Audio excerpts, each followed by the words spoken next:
The show is here. Yo, our mission is clear. It's time to change healthcare. Have no fear. Today is the day. This is the hour. Together, you know we've got the power. Drop the silos. We're all the same team. Patients, docs, nurses, tech, and marketing. How can anyone be satisfied with the way things have always been? Yeah, we've tried. So join us now. Join the revolution. Digital health is the evolution. Status quo, more like status no. Yeah, this is the healthcare rap. Y'all come on, let's go.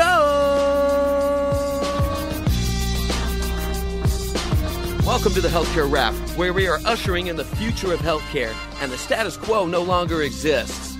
Where we are challenging assumptions about marketing and technology, and we check yesterday's thinking at the door. Where truth drops like an atom bomb, and knowledge flows like Niagara Falls. Each week we challenge assumptions that have been holding back healthcare marketing, and explain how we can do better. Join us. This is the Healthcare Rap. Welcome back. I'm your host, Jared Johnson, ready to share some more provocative thinking for healthcare innovators and digital teams. Here on the Healthcare Wrap, we believe that the healthcare experience has to change, and we're trying to do something about it. We can either stand back and let it take another 50 years, or we can jump in right now. And I think you know how we roll. We're not going to coast to neutral. We're hitting the gas. Come be a part of it. Each week, we talk about the topics that you need to know about and act on to be part of the digital transformation movement. We share tips on shifting the way that healthcare is experienced digitally and the backstage strategies for marketing, operations, and digital teams to drop the silos and stay ahead of the curve. We recently passed 160 episodes and 3 years on the air. We're now in season 5, which is our quest to answer whether it's even possible to provide the healthcare experience that consumers desire. So here's what's going to go down today. We have the Flava of the week about why we aren't getting the answers we want. Why does it feel like there's a lack of action among legacy health systems? And how do we need to reframe the questions we're asking? I'll talk about that. Then the one and only Shawn Nason is in the house to share some provocative thinking about retail health as seen through his eyes at ground level. This episode is jam-packed, and Zain and I have a lot to share along the way. It's time to dive right in. Are you ready? Let's go.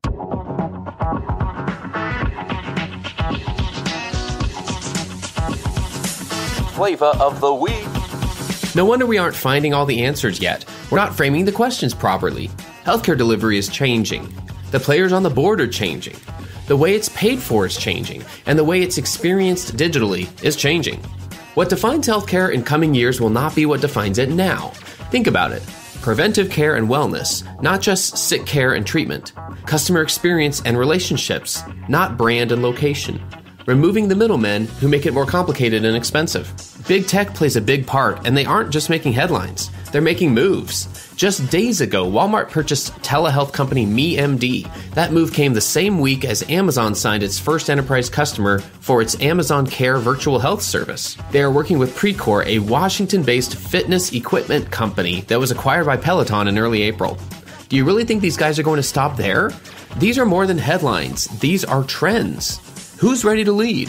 There's a lot of discussion about why healthcare isn't changing more quickly. The lack of action at legacy health systems can be complex looking from the outside in. We wonder if it's because leaders are scared, complacent, or not sure what to do. And if it's the latter, we wonder if it's because they're looking for answers that are low or no risk. They're looking for investments to make now in digital that won't impact the present, but will deliver in the future. They want to know how to improve relationships with consumers that they told for the better part of a year not to come in and see the doctor. They want to know what tech they can buy to connect the glut of point solutions that they already have. Is more tech really the answer to too much tech that you already have? No wonder they might not be finding the answers. They aren't framing the questions properly, and maybe the answer doesn't exist under those parameters. They might be asking where they can build another brick and mortar, when the answer is listening to your customers reveals that they like more hybrid options between in-person and virtual visits. One last excuse I've heard is that many leaders want to drive significant change, but budgets and organizational structures are roadblocks too big to overcome in a timely manner. In other words, just let us keep making incremental progress and never catch up to the pace of change in the rest of our lives. This too is a fallacy. The call for faster improvement is not in opposition to recognizing the desires and great work that's being done. It simply demands that we change our mindsets, reframe the questions, and pick up the pace. If we aren't leading ourselves to the changes that we want to make in the time frame that we need to make them, maybe we need to reframe what we're asking. So the real question shouldn't be, how can we avoid change? But how can we accelerate change? Let's start there and see where that journey takes us, because that's the answer that we really want to know. And that's the Flava of the Week.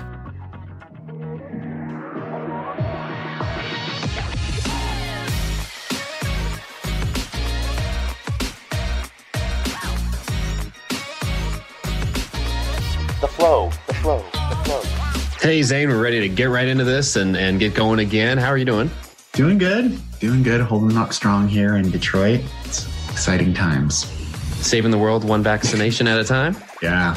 We're actually starting to hit a wall, I can sense, in the state in general. Clinic appointments are starting to go unused. And I think we've hit, about 55-60% of the population wants their vaccine. And so now the next 40% is going to be, call it hand-to-hand, door-to-door combat to overcome hesitancy and get people inoculated. I can see that. I think in our area too, in the Southwest here in Arizona, at least, where it's slowing down a little bit. I wouldn't say they're at the wall yet, but they can see that it's going to get there pretty soon. Yeah, we knew this would happen. I mean, again, it was never really a number of vaccines available. It just turned into a hesitancy problem and a staffing problem. So we worked through our staffing issue, and now we're at the human decision vaccine hesitancy issue. So that's going to be an ongoing problem to solve. That's for sure. Very cool. Well, wishing you the best in continuing to move that forward. That's important work. And then what about any kind of awesome thing that you've come across? I don't know, and anything you can think of? Yeah. So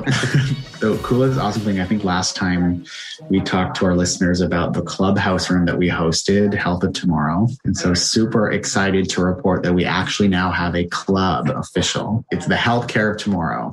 Hopefully folks will be able to join us on Clubhouse now from time to time, and it's going to be great.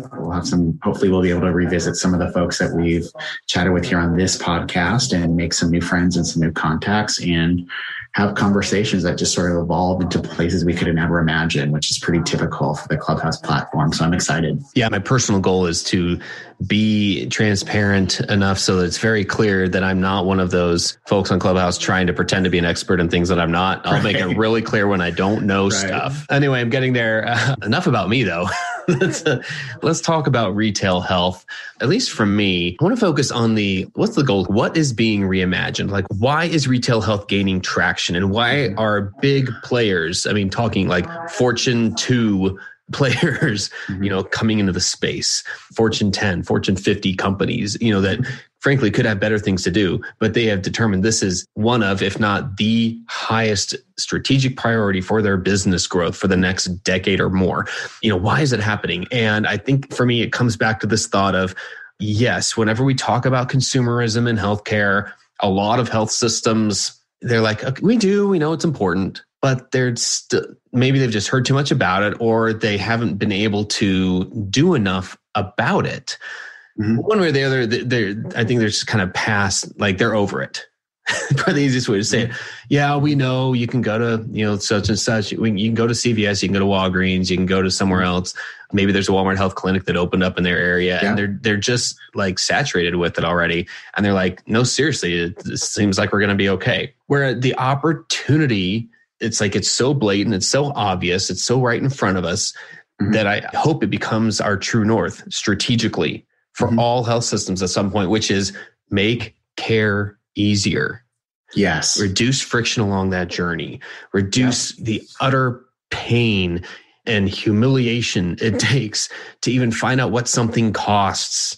All the things, all these mythical sunk costs about healthcare that don't have to be part of the experience anymore. That to me is why retail health has legs. That to me is why it has traction. That's why we need to keep talking about it, because the conversation will eventually go, how do we either play well with those retailers that are growing, that are now in our community, in our market, or how do we do the exact same thing they do and preserve the relationships that we have with patients? What's the promise of retail health? What's the best case? What's the vision for it? If I were to put my foresight hat on and my imagination hat on, and even just looking at things pretty simplistically, I would expect huge growth from retail health. And it'll ultimately have to force traditional hospital systems to become sort of the specialty referral center where your digital front door and potentially your actual front door is a retail health clinic. And then when the acuity of the patient exceeds the level that can be handled in that retail health clinic, they'll have some partnership set up with an acute care provider, a tertiary quaternary care provider, and the referral will happen. Potentially too with governors on the price of what that referral is going to cost, since the retail health clinic, especially if it's a large one like a Walmart who has such scale, might have an ability to influence the price down to benefit its customers. So that's how I see it going. And then in the interim step, I do see traditional health systems will probably have to, they will have to, especially on a consumer experience side, mimic the look and the feel of a retail health clinic, even though they may not be using a retail health model. That's where I think it's going to go. Yeah, you know what? I can see that. And I like where you said it's understanding where the future role of the legacy health system is, because it's not all things to all people anymore. Correct.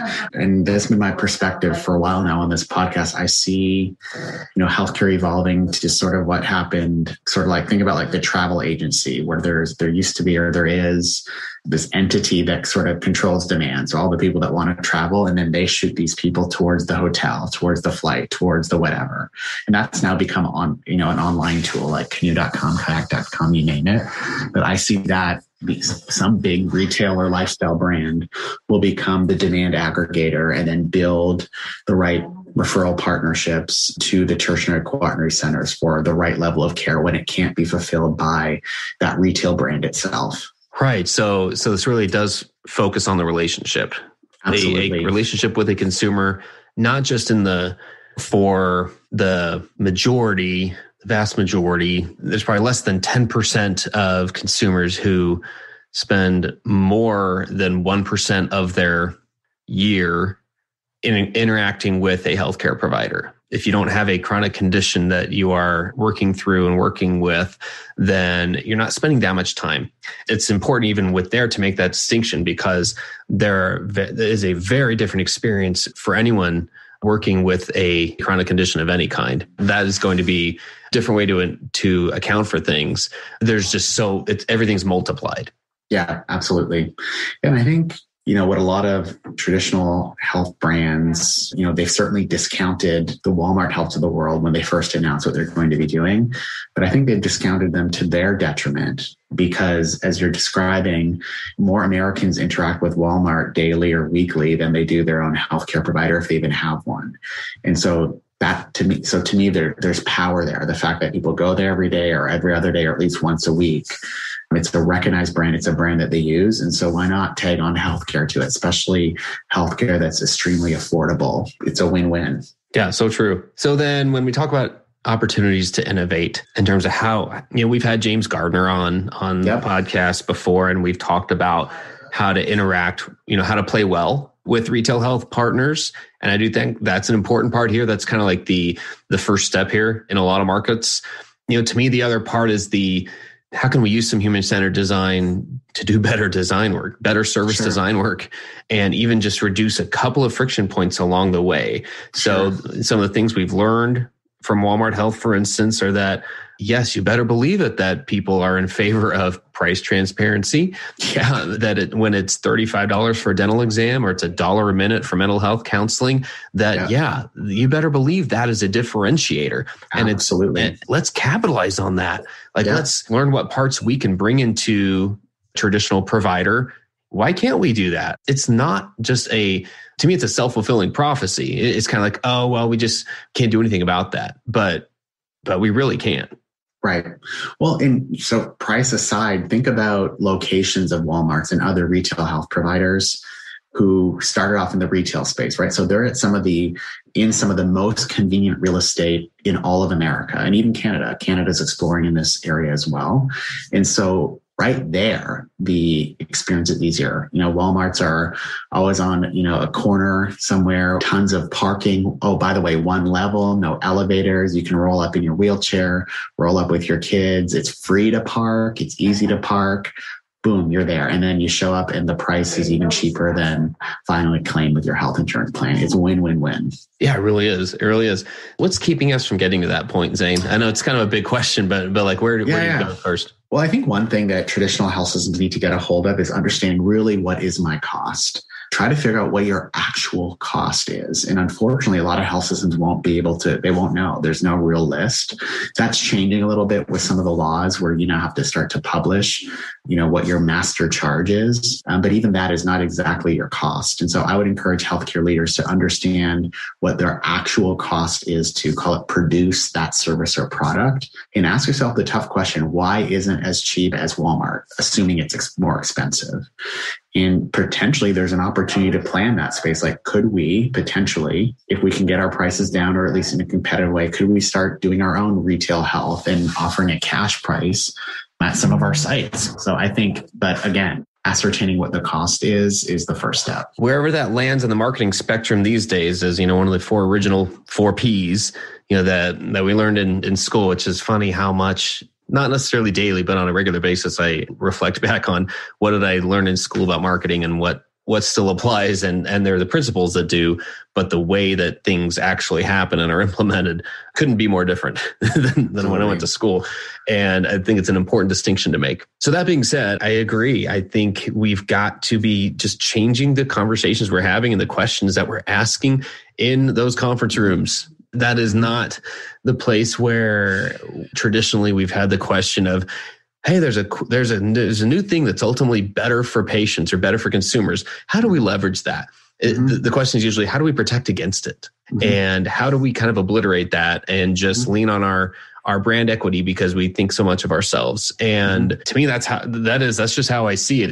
It's not the case for every single health system out there, but that's kind of the regressing back to the mean. Like that's where we end up going if we don't have a better direction to head. Well, then what about a call to action? Where do we invite people to go from here? So one thing I would do is go to Walmart for something, figure it out, or go to CVS, figure it out. So that's one. And then the second thing is, like I said, get a hold of what your true costs are around some of these urgent ambulatory kind of primary care-ish things that these retail health providers are competing on, and see what your cost is. And is it even close to what Walmart is offering? And if it's not, ask yourself why, and how could we make it that cheap? Imagine what will happen when we get to that point, because I really hope we can look back.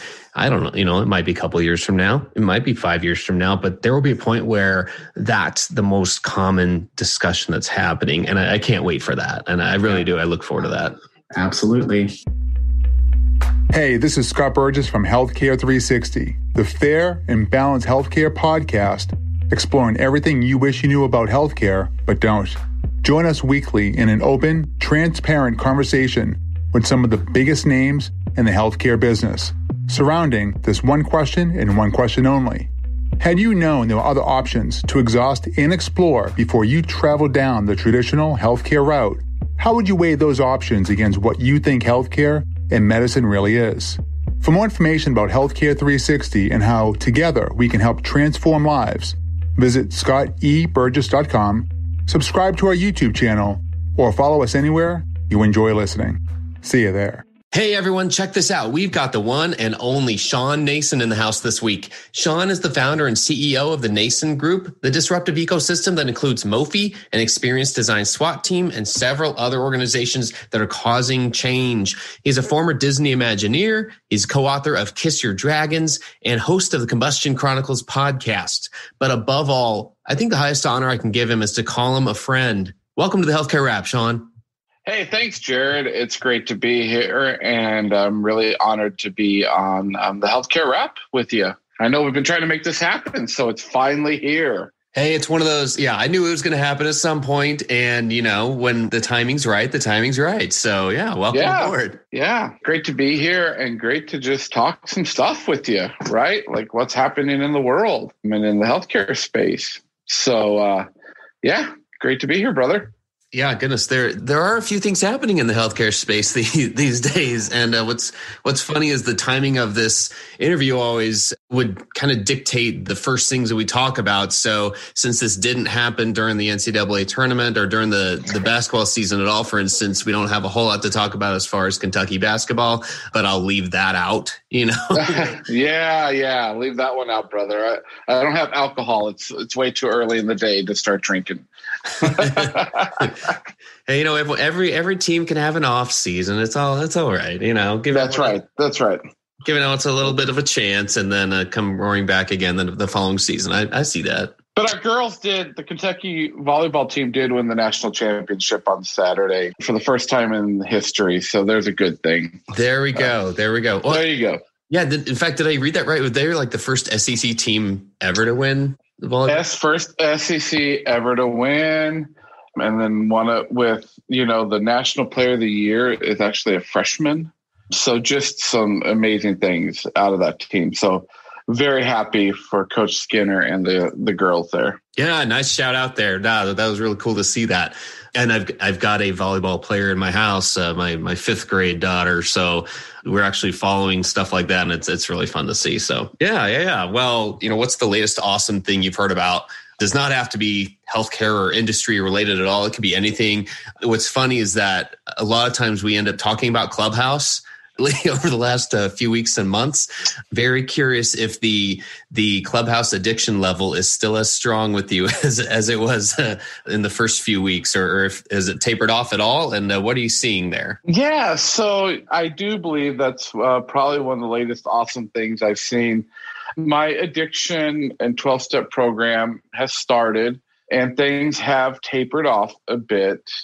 And part of that is just realizing, even what to focus on and what needs to be focused on in Clubhouse. And for those that aren't on it, you won't understand, but it can be very overwhelming. And finding your tribe or, your swarm, as we call it in the book, Kiss Your Dragons, that is key. And so I've taken some time back on that.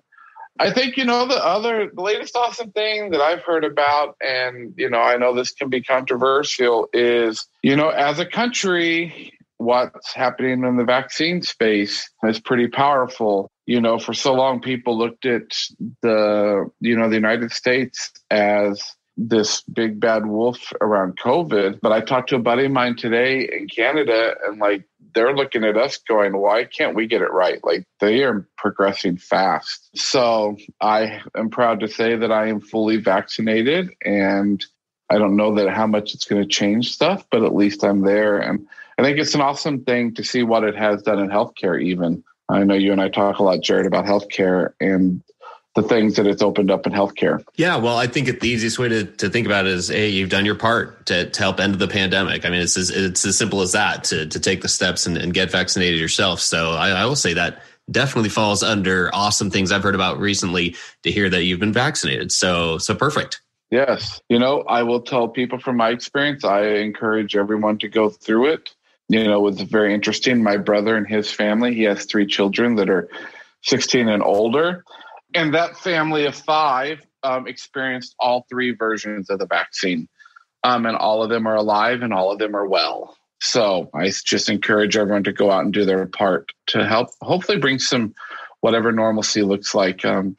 I don't know that normal will ever be normal again. I think what this has done is it's ripped off a huge Band-Aid that you and I knew needed to be ripped off in the healthcare space. Exactly. Well, I'll tell you what, we can dig into that part right here, because we're talking in general the story of retail health, and as seen through your eyes, because I'll tell you what, Shawn, you have had maybe one of the most upfront seat views of this all happening, more than almost anyone else on the planet. And I would love to just go wherever you want with this, but to help the rest of us understand where things came from, how they've evolved, where they're going, and stuff like that, because we hear all sorts of reactions to what people think when we even talk about retail health. So I'm just going to turn it over here at this point. We typically think of it in terms of, what's the status quo? How have things been?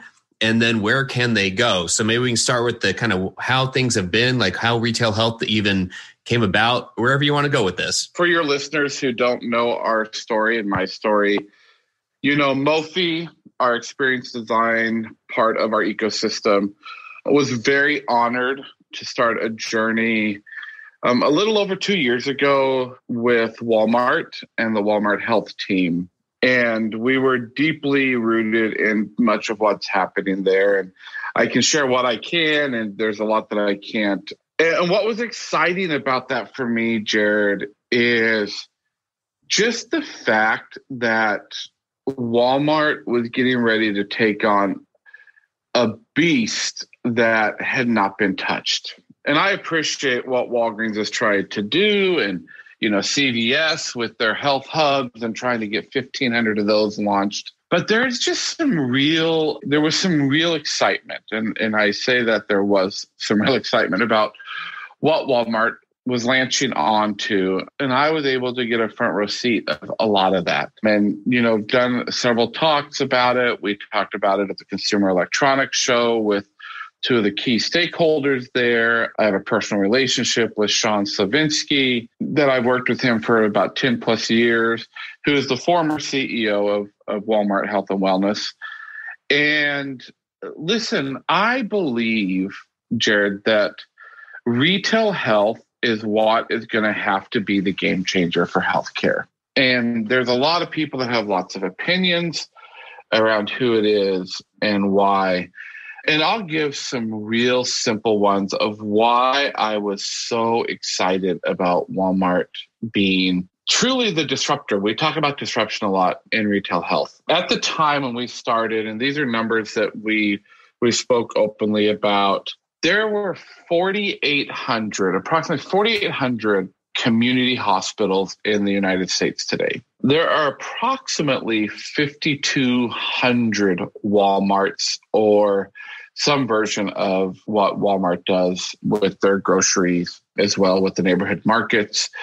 But 5,200, so 400 more than community hospitals. Additionally, many of those Walmarts are in areas where access to care has been really difficult, and that even some community hospitals can't reach. And so what an opportunity. When we were brought in and we worked with the team there, just an excitement to see that there could be total disruption around three big points that Walmart talks about, and it's cost, convenience, and care. There's a video out there where I spoke with Matt Perry and Amber Bynum from Consumer Electronics Show, where we talked about those three things, and at a couple other conferences.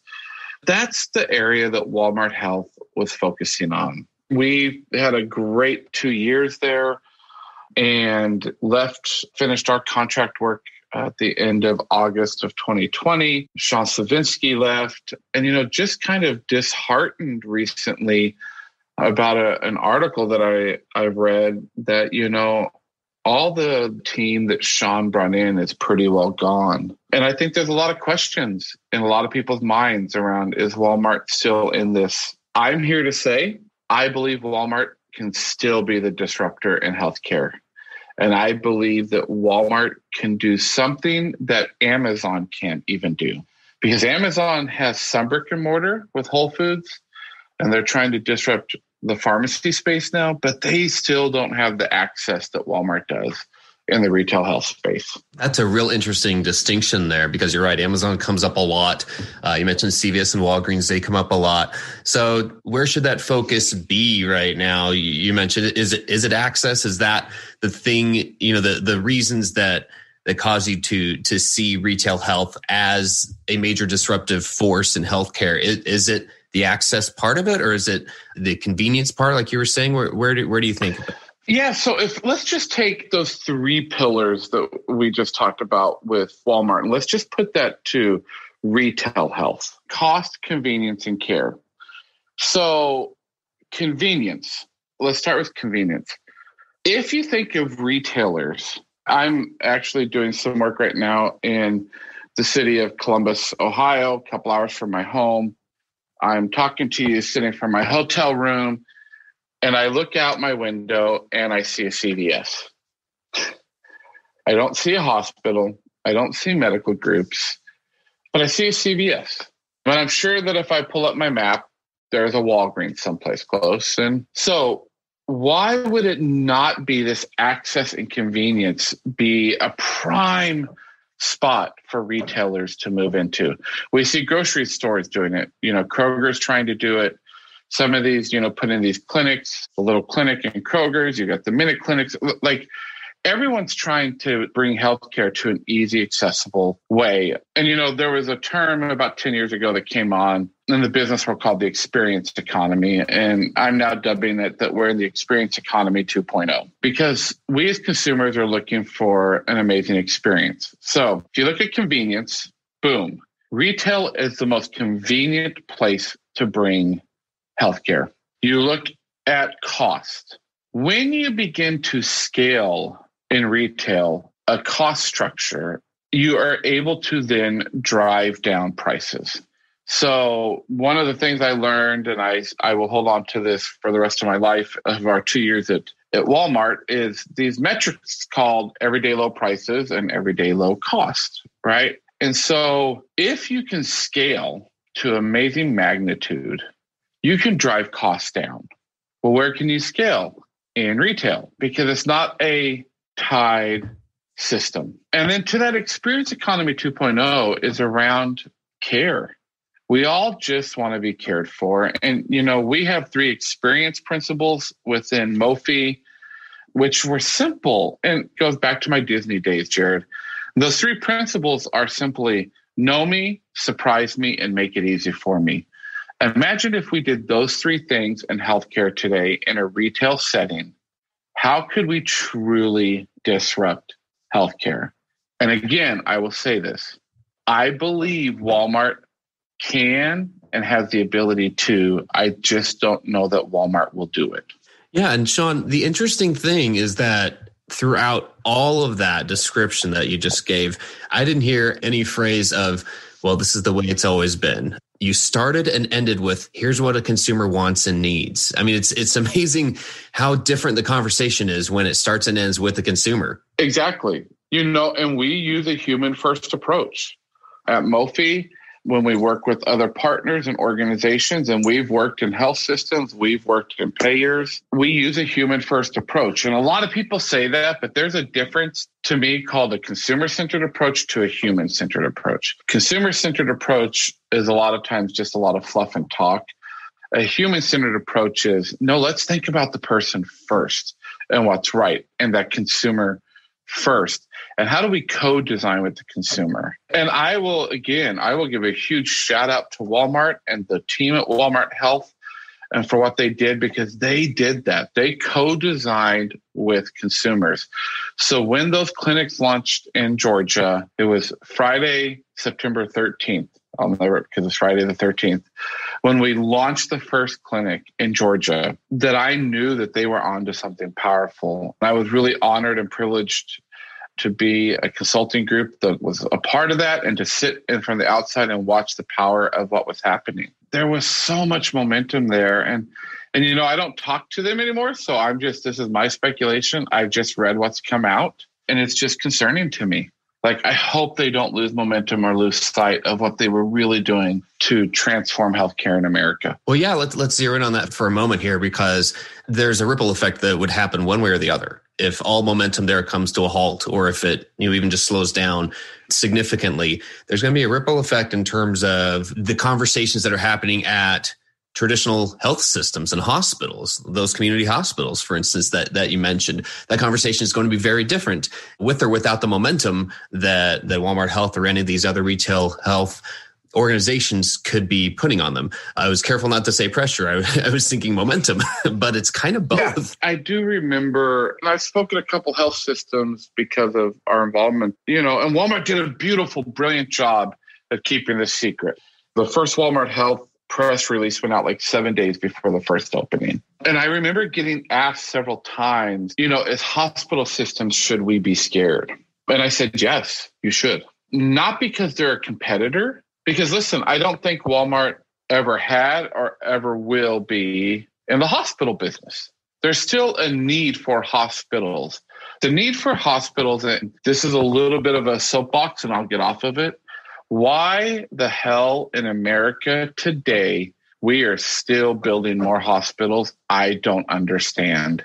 Let's look at what Europe's doing. Let's look at some other countries where they're trying to bring people out of hospitals and put healthcare in the home. We've talked about that in America, but we sure don't show that we're doing that. And I think that's where retail can do that. They can help bring healthcare back to the home and out of these big hospitals. Wow. Okay. So yeah. So we'll keep going down this rabbit hole here for a second, because I think you're right. Like, I think that's part of the conversation that's clearly happening right now with health system leadership, which is, where do they go from here? How much do they go back to pre-COVID, expansion and growth? And I can see a lot of them still landing on that exact thing you just talked about, well, it's time to add more facilities. And that seems to ignore the entire momentum, the entire body of work that we've seen over the last few years. The Walmart Health was and still is part of that momentum. It's part of the trend towards in-home, at-home care, towards wellness, not just sick care, fee-for-service care, and the whole entire system that's around that. But where things make sense to go, if we can just actually build the cost structure around it, the role of a hospital or health system is going to be still there, to your point, but not in the same way at all. It is not hey, something feels wrong with me. I'm going into an office, to a physical location, and I'm going to have a traditional clinician talk to me and examine everything. And that's where everything's going to begin and end.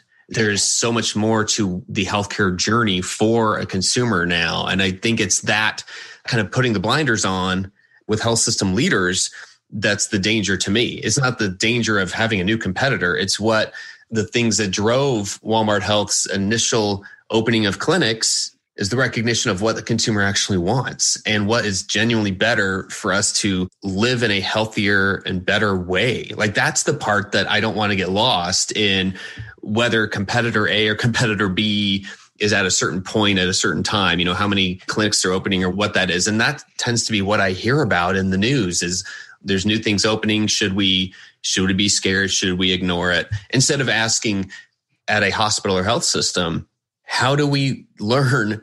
How do we take on the things that are driving that expansion? It's the fact that there are different ways of caring for people. Yeah, I was very fortunate. My journey into healthcare came when I left Disney. I went to work for one of the big payers, Humana, as they were shifting to want to be known as a wellness company. And I give them huge kudos for that. In my journey through healthcare, it was really frightening to me. Just a personal story. 2 or 3 years ago, I had to have some oral surgery done, fully insured. I walked in to have oral surgery and, I walked to the reception and she said, it'll be $900. And I was like, that's with my insurance? And she said, yes. And I'm highly educated in the system. I said, can you tell me, what's your cash price?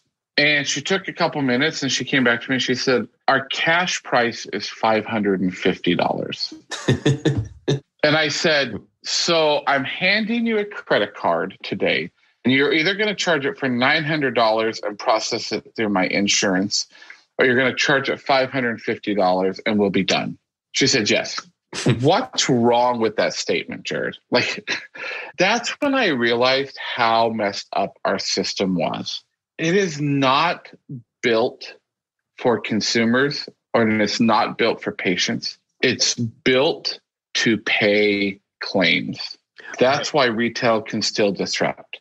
When Walmart Health came out, they offered cash-based pricing.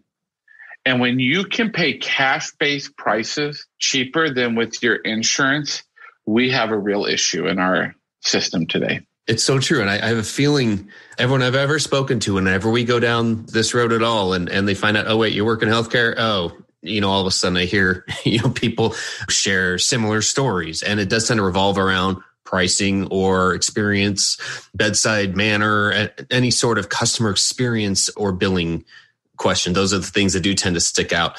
I keep relating everything back to this thought of, why do we expect that the same thinking that got us into this mess is going to get us out of it? Like, that's the thing that just gets under my skin every time. We have to completely think about everything differently if we expect to create any kind of change in this system that's going to lead to a different result. That's the part when I hear about what health system leaders are talking about at times, that's the part that I'm like, well, we're never going to get there. Yeah. If we keep doing what we're doing, we're going to stay in the same thing. And we see different models that are breaking out, the DPC, drug primary care model. They're breaking out where physicians are tired of the system. But that should say something, and that should infuriate us enough as consumers, as humans, that we have to work around the system. But yet it's still like people put their head in the sand and we're getting nowhere. And that's where my hope for retail health has been, is like, can retail be the ones that finally break the system? The Walmart health team, when I was there and part of it, and with Shawn Nason, they were fired up to be the ones to break it. And I still hope they do it. What's next for retail health, whether it's Walmart specifically or just all of these players in general? What's kind of like a best case, worst case, for where things go in, say, the next like 24 months? It's pretty simple to me. Listen to your consumers. Listen to the humans around you. Go back to what I say is our experience principles. Know your consumers, surprise them, and make it easy for them. And if retail health can do that, if they can take a retail shopping experience and make it as easy in the healthcare experience, they will win. And then the big systems need to be scared. And listen, Mophie, our ecosystem, we are waiting. Call me. We will jump in and help you, because there is a need for this and people want it. Would that be your message to health system leaders? Yeah, my message to health system leaders is start listening to the patients, start listening to the consumers. We're not going to do away with hospitals, but let's make sure we have people in the hospitals for the right reason, and the resources that are getting spent for what I feel are the wrong reasons, turn those around. Think of your model differently. Break out of the box and be the one to do something different. Is there a certain type of health system leader who's more inclined to take that step, to do the thing that others aren't doing? Are there like certain qualities I know in Kiss Your Dragons, you refer to not just mindsets, but heart sets. Is there a certain heart set of a health system leader that's going to make them more inclined to explore this direction? I don't love to sound like a beating the same drum here, but man, the leaders that love people and love humans are ones that are going to do what's right for them. And quit focusing on your bottom lines or your top lines. And listen, I have a finance background, so I get business, but focus in the right area of business to do what's right for the humans and for the people, and build your business that way, not just to keep people happy or build another big hospital. And what would your message be to consumers out there who are just trying to navigate the healthcare system these days? Educate yourself on the system and don't trust everything you hear. We have for so long trusted the system to be an ally to us. And I hate to say it, but I don't think that the system can be. You've got to find the right voice to listen to. And when you find it, hang on to it. Thank you for sharing that. I think that's just as important, really more important for us to realize that there's a lot of power that lies with each of us as consumers. And it's always interesting, when we're talking as people involved in healthcare, from a professional standpoint, but then we're able to put on that, hopefully not compartmentalize it in any way at all, but to be able to think about it and speak about it in terms of us being healthcare consumers just as much as anyone else. That's such the unique thing about being in this industry. Yeah, totally 100% agree with you. What are you going to keep your eye on as we watch the story of retail health unfold from here? Yeah, I'm going to keep it on those that are still, I'm going to keep my eye on Walmart, Walgreens, CVS, the Krogers, to see what they're really doing, or to see if they're going to just lean in and continue doing what's always been done. Fantastic. This is going to be a story that keeps on being written, and we're going to see where it goes from here. I've just been grateful to have a few minutes with you today, Shawn, and be able to talk through this, because there are so many eyes on it, and we're all looking to see where things go, how to respond, how it affects us, and hopefully, I do. I have a lot of hope here, just as you do, that we're going to ultimately see a healthcare that is more consumer friendly, more consumer focused, not just in word, but in the experiences that are actually created out there for us. So thanks for giving us a lot to think about. Thank you again, Jordan. It's great to be with you, my buddy. And hope we can have a conversation soon again. Yes. And before I forget, tell us, a little bit about the book. Tell us where to find all the cool stuff you're working on right now. Yeah, awesome. Yeah. So book Kiss Your Dragons. You can go right on Amazon. Talking about mindsets and heart sets for leaders. That was a really fun journey. The Combustion Chronicles is my podcast. You can find it on all platforms. We talk with disruptors from all industries and all walks of life. And then, ShawnNason.com if you want to get in touch with me. And then Mofi.co, MOFI.co is our consulting group. So lots of ways to connect with us. I'm looking forward to making those connections. Yes, please, listeners, if you haven't done so yet, connect with Shawn. Go check out all the incredible, genuinely incredible content that he's putting out all the time. It's my pleasure to be involved at all, to be aware of and be connected with Shawn, to know where he's coming from and the way that it has genuinely caused me to rethink and reimagine what's possible. It's my pleasure to know you, Shawn. Thanks again. Thanks, Jared. Hey, my goodness. Thanks to Shawn and Zain, and thank you for listening. We hope you found some value in this conversation. And if you did, please, this is so important for us. Please subscribe and go tell your friends and colleagues about this podcast. Healthcare Rap is a member of the Shift.Health Content Network. If you enjoyed this podcast, you're going to love the other 28 shows and 7 video series that are in the Shift.Health Content Network, folks. Go check it out at Shift.Health. It's all free and available on demand. Until next time, keep marketing forward. Thanks. And that's a wrap.